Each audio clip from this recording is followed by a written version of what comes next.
In today's demo, we will show how developers and service owners can equip other engineers, whether that be operations engineers or other developers, with safe mechanisms to help them support their service. The title of today's presentation is Service Ownership and Runbook Automation, Help Others Help You.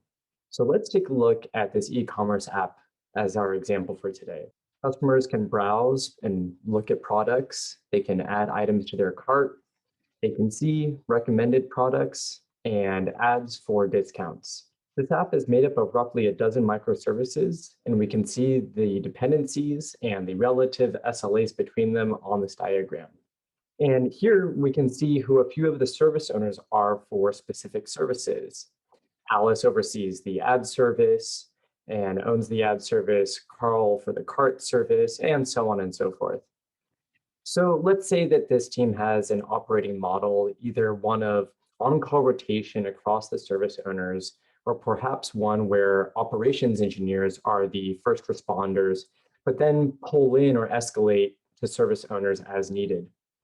In either case, it's fairly common for individuals to be paged about incidents for services for which they are not the service owner. And for this reason, many incidents are escalated to the service owner because they're the ones with the most familiarity with the underlying code and dependencies. And though it helps to get the expert's eyes on the issues at hand to help resolve them quickly, there are times when it would be faster for the initial responder to have mechanisms at their fingertips to attempt remediation immediately. So let's look at an example here where Rachel, who owns the recommendation service, is the first responder when an incident occurs with the checkout service. And the checkout service, as we can see, depends on Paul's payment service, which, as it turns out, depends on some third-party APIs. And unsurprisingly, Rachel is not as familiar with these interdependencies. So back in our e-commerce platform, people are shopping normally, adding items to their cart and placing their orders. But now let's see what happens when one of those third-party APIs that the payment service depends on changes or goes offline. And we'll do that using our API gateway here. So we'll go ahead and edit and disable. So at first, it appears that everything is behaving normally. We can still add items to our cart and place an order. But eventually, as we can see here, the browser is hanging. What is fascinating because of the microservices architecture of this platform is that most of the rest of the platform is behaving normally. You can still add items to your cart. You can see the recommended products, but when we try to place an order, unfortunately, the browser hangs. And this is a critical issue. Our platform is no longer generating revenue for our company. So what happens now? Let's quickly review the on-call architecture for clarity. Rachel, who owns the recommendation service, is on call. And now an issue has come up when customers try to check out. So the issue is likely due to the checkout service or one of its dependencies, such as Paul's payment service or the email service. And Paul's payment service, as we stated, depends on some third-party APIs. At this point, the first sign that something is wrong will come from a synthetic check from this team's monitoring tool, in this case, New Relic. And when we refresh our incidents page in New Relic, we do see that the checkout workflow synthetic check has raised an issue. It has raised an incident. And so this will trigger an incident for the checkout service in PagerDuty. So Rachel is paged via PagerDuty, and she looks at the incident details. And in the incident details, there's a lot of information provided via the monitoring tool, but most of these details pertain to the synthetic check rather than the underlying issue. However, our first responder, Rachel, does see in the notes section that details have been added about recent pod logs, and this was posted via Rundeck and was set up by the checkout service owner. We can see these logs on the incident timeline. And looking at these logs, nothing pops out as pointing us or Rachel to the underlying issue. So as their first responder, she wants to see if the service owner has provided her with other mechanisms to either further diagnose or at least temporarily fix this issue before escalating. So we click on the More Actions button and we see this dependence diagnostic custom action. And as the description implies, this will grab real-time diagnostic data from all of the checkout services dependent services. So let's go ahead and click that. And we can see that this was invoked.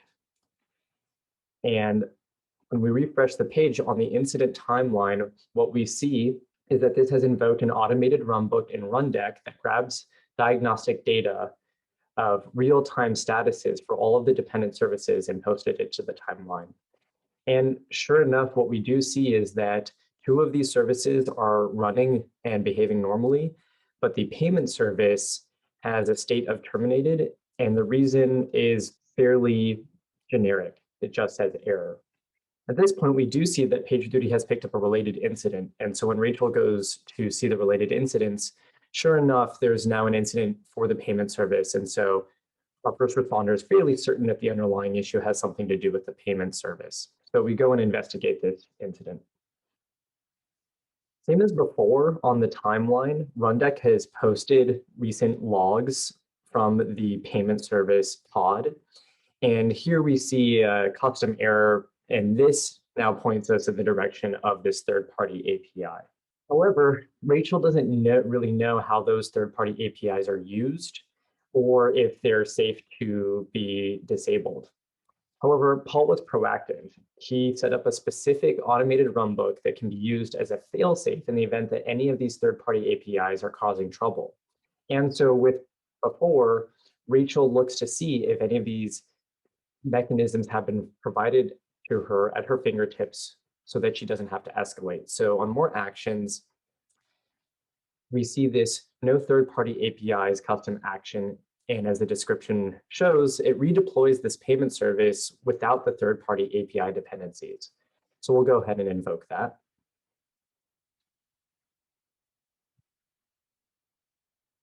And when we refresh the timeline, we see that Rundeck has once again posted an update that shows that this service has been redeployed in the Kubernetes cluster. This time we see that the environment variable for third-party API says no, implying that these third-party APIs have been disabled. So let's go back to our e-commerce app and see if we can check out successfully. Add an item to our cart, we'll place our order, and success.